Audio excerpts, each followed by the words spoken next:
बिस्मिल्लाहिर्रहमानिर्रहीम। अस्सलाम वालेकुम वरहमतुल्लाहि वबरकातुहू। नाज़रीन, मैं हूँ नवाज़ शौकी। बंदाना चीज़, हर फूल की किस्मत में कहाँ नाज़े अरूसा, कुछ फूल तो खिलते हैं फ़कत मज़ारों के लिए। नाज़रीन, ज़िंदगी बहुत ही एक अनमोल तोहफ़ा अल्लाह की तरफ से।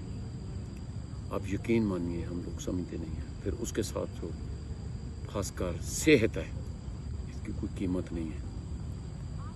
तो ज़िंदगी को ऐसे एंजॉय करना चाहिए कि दूसरों का भी ख्याल करें, अपना भी ख्याल करें। हम लोग छोटी छोटी चीज़ों को इग्नोर कर देते हैं।